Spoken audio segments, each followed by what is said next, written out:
I want to share something that truly baffles me. It's quite unbelievable that someone as unremarkable as myself is getting married before you. You would definitely fit better in that tattered dress, and I'm sure even the groom and the guests would agree if they were honest. I overheard my sister's harsh words as she stood beside the damaged wedding gown, and my heart sank into despair. Yet, as her older sister, I couldn't let her continue with such reckless behavior. I resolved to demonstrate my happiness and ensure she realized the error of her ways. My name is Mira, and at 28, after being with Kelvin for 4 years, I've just filed our marriage paperwork. Our wedding is around the corner. Organizing the invites, choosing the menu, and picking out the floral arrangements have been tough, but these tasks remind me of the love and support from our friends and family over the years, which fuels my drive. I've been especially particular about my wedding dress. Ever since I was young, I dreamed of a pristine white gown, a dream that became a reality once in a lifetime. Though it was expensive, I sometimes wonder if it's okay to indulge for my special day. That dress looks stunning on you, Mira, Kelvin reassured me. It's your dream, right? You've been saving for this for a long time. Encouraged by his words, I plan to wear my chosen dress with pride. The gown I selected is beautifully crafted with layers of tulle and lace, designed by a well-known artist. Just picturing myself in that dress, at the perfect venue, alongside my beloved, fills me with anticipation for our wedding day, a truly blissful moment. However, life has its ups and downs. Mira, do you really think Kelvin will go through with marrying you? He might be having second thoughts, my sister Scarlett teased during a recent visit home. Scarlett, 3 years my junior, lounged on the couch with a smirk. Even if you're joking, that's a cruel thing to say. I shot back. Scarlett has always been outspoken, often taking care of her appearance and constantly checking her reflection. Since childhood, she has made it a point to put me down in public, contrasting her looks with mine and positioning herself as superior. Despite her cutting remarks, I've never felt less than her. Our sibling relationship has always been strained, and her recent comments are no exception. Hey Mira, remember when Kelvin came over last time? Did he say anything about me? She prodded. What are you implying? I responded, frustrated. Oh, something like, your sister is so cute, or she's more elegant and beautiful than you, she persisted.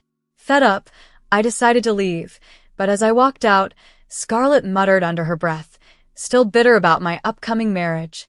Despite her plain appearance, she didn't seem to care much. You know, you really should just go home, she said dismissively.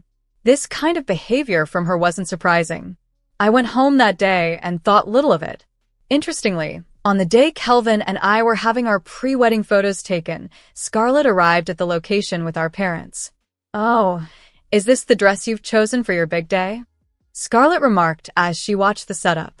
Scarlett, we're about to start shooting. Could you please step aside? I requested. That day, I was first in line for a solo photo session in the Grand Cathedral where our wedding would be held. Scarlett wandered around, seemingly oblivious to the inconvenience she caused. Okay, I'm moving. Don't get all starry-eyed just because you're in a wedding dress, she scoffed. Well, today I am the star. It's my pre-wedding shoot, and we need to keep things moving smoothly, I countered. You're such a people pleaser, trying to be liked because you're so average. That dress doesn't even suit you, Scarlett whispered harshly, making sure only I could hear. I was taken aback. Just as I was about to retort, Scarlett walked away smirking. The photo shoot began for me, but her words lingered, making it difficult for me to smile genuinely. As the session went on, my smile grew more forced.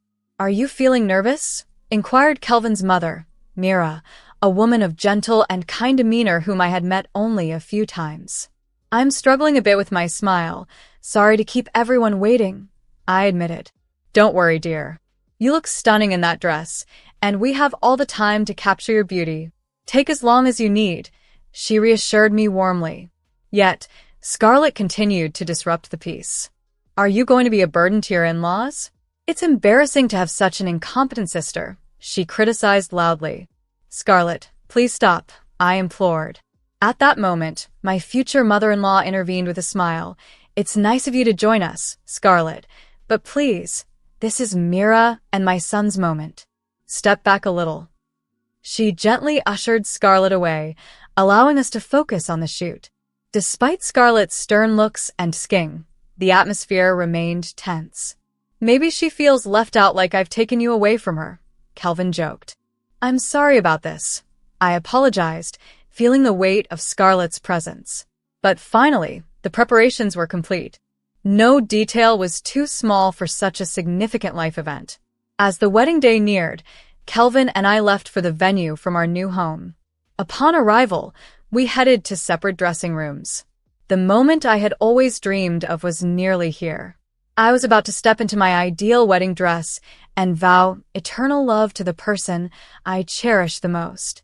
A childhood fantasy was on the verge of becoming a reality, filled with slight nerves and immense joy.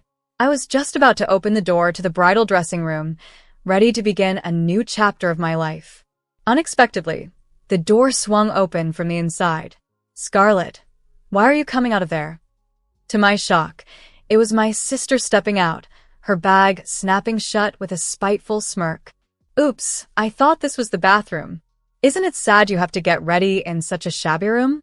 But it's probably fitting for you. With those stinging words, she quickly left. Even though she was family, it was unusually early for her to be at the venue. Confused by Scarlett's odd behavior, I entered the bridal dressing room and was greeted by a distressing scene. The room, usually serene and beautifully adorned, was in disarray. There, my wedding dress hung, mercilessly slashed and irreparably damaged. What happened here? I gasped. The dress, unmistakable with its elegant lace detailing, was meant for me. As I stood there, stunned, the makeup and costume staff entered and saw me frozen in front of the tattered gown. Their expressions mirrored my horror. Upon inquiring, they mentioned that Scarlett had told them she was setting up a surprise for me and had requested everyone leave the room. Could Scarlett have done this? Why would she? I struggled to believe it, yet the evidence was overwhelming. Her resentment had been apparent since my engagement, and her spiteful demeanor during the pre-wedding shoot was hard to ignore. With shaky hands, I pulled out my phone and dialed Scarlett's number. What do you need? She answered promptly. Fighting back tears, I confronted her. Scarlett, what were you doing in my dressing room earlier? Didn't I tell you? I mistook it for the bathroom. Have you forgotten already? Are you that absent-minded? She retorted. That's a lie. You ruined my wedding dress, didn't you? I pushed, emotion heightening my voice. Scarlett laughed dismissively. Something wrong with the dress? It's awful you suspect me. Maybe this is divine retribution for your bad attitude. It's sick that you enjoy accusing me. Why would you ruin my dress? I demanded, no longer able to contain my anger. What a hassle. Do you have any proof it was me? She said nonchalantly, then added venomously. Besides, it's odd someone as plain as you is getting married before me. That rag dress suits you better, and even the groom and guests will agree. With that, she hung up. The dress before me was beyond salvage.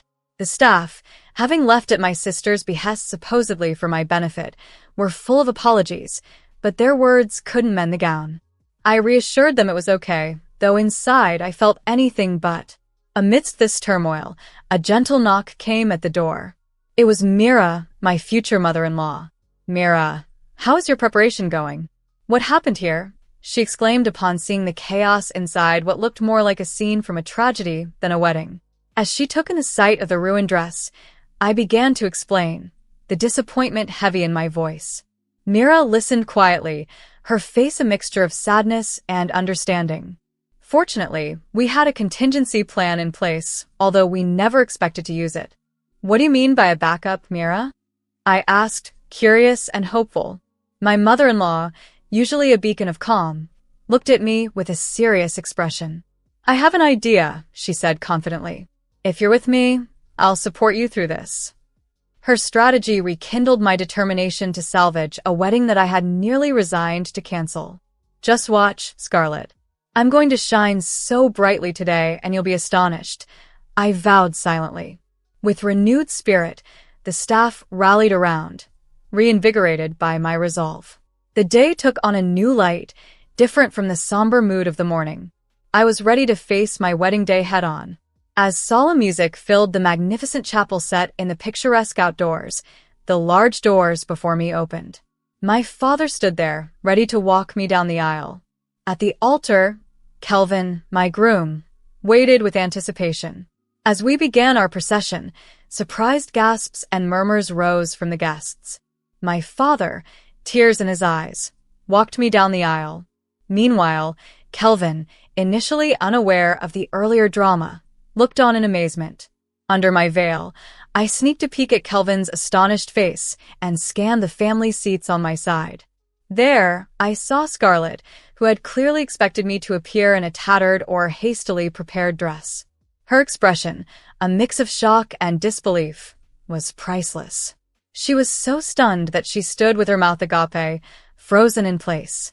As I reached the end of the aisle and took Kelvin's hand from my father, Scarlett began to fidget nervously with her handkerchief. We exchanged rings, shared our vows, and kissed, then walked down the aisle under a shower of flowers. Passing Scarlett, I noticed the handkerchief she had been twisting finally tore.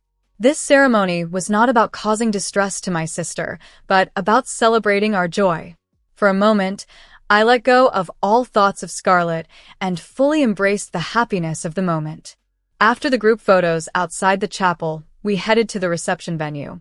It all went so smoothly, I remarked to Kelvin, relieved and happy. I was really surprised by how beautiful your dress is, he replied, his eyes shining with admiration. As guests moved towards a reception, Scarlett suddenly burst out, "Wait, why are you wearing such a nice dress?" She was pointing at me, her tone a mixture of awe and resentment. "What's with that long veil and even wearing a tiara? Your dress is so shiny. Why are you standing out so confidently when you should be less noticeable than me? You don't have the right to be so presumptuous," she accused, her frustration palpable. Despite her outburst, I stood calmly.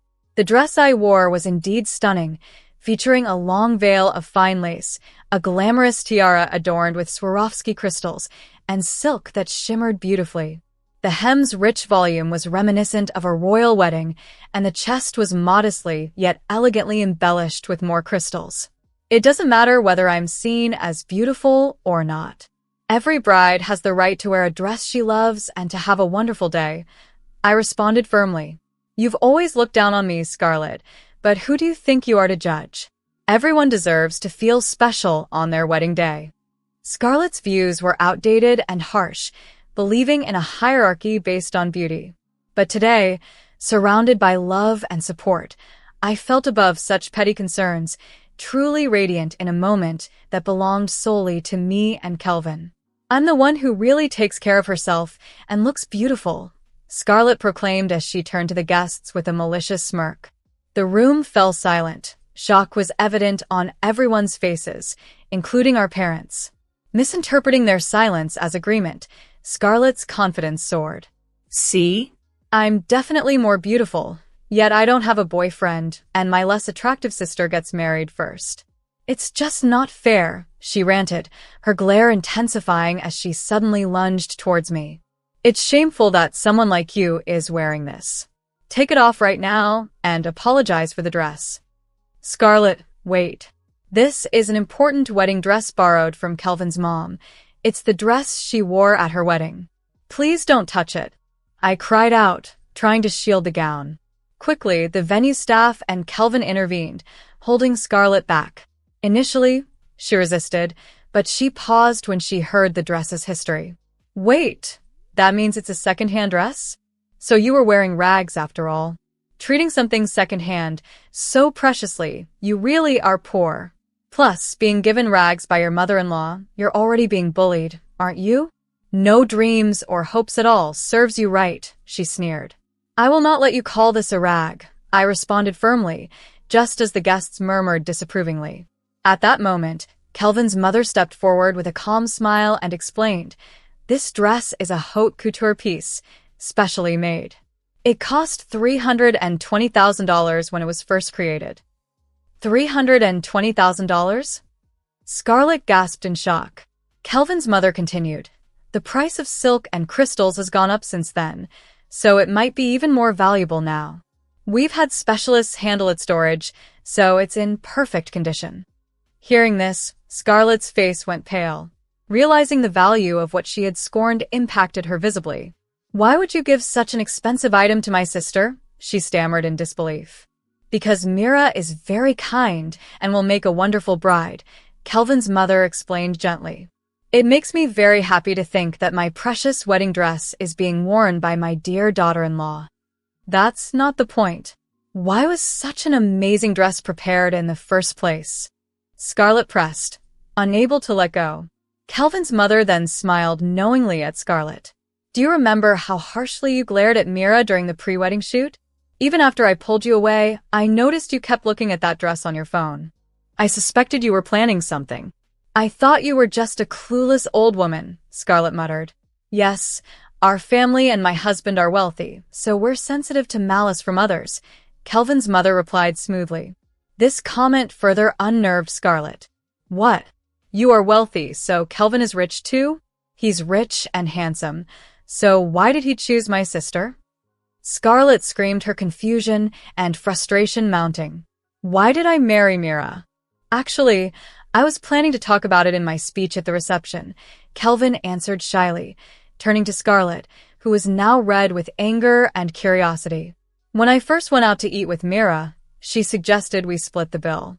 It was the first time someone had ever suggested that to me, and I was surprised.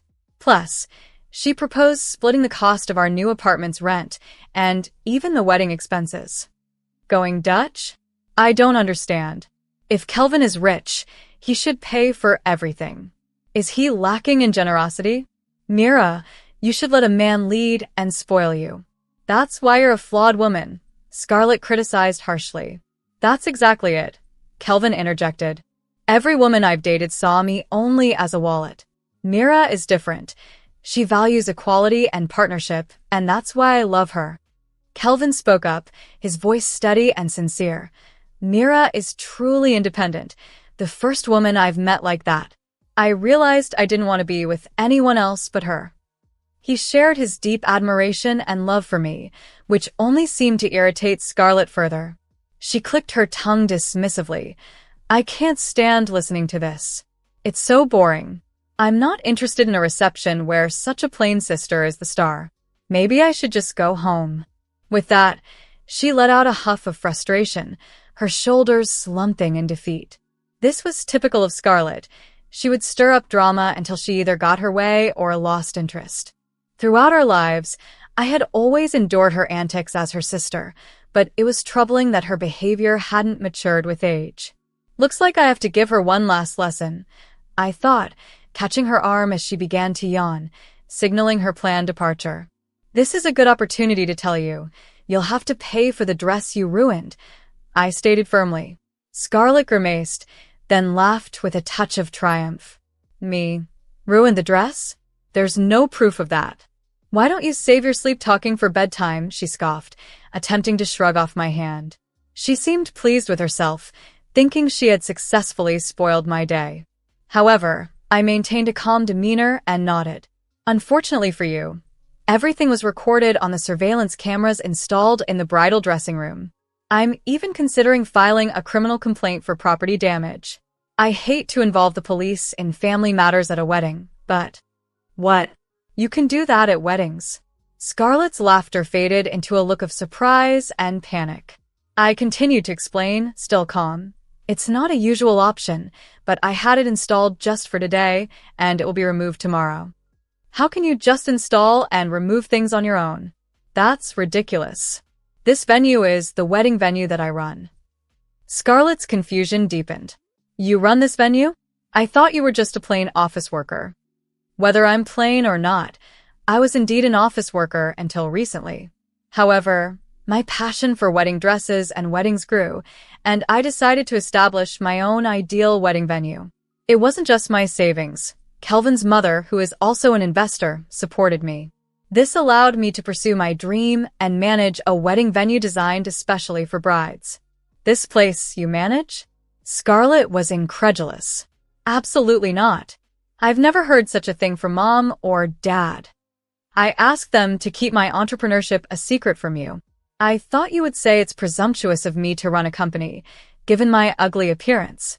Scarlett's face, initially filled with anger and confusion, gradually softened as she listened to my story.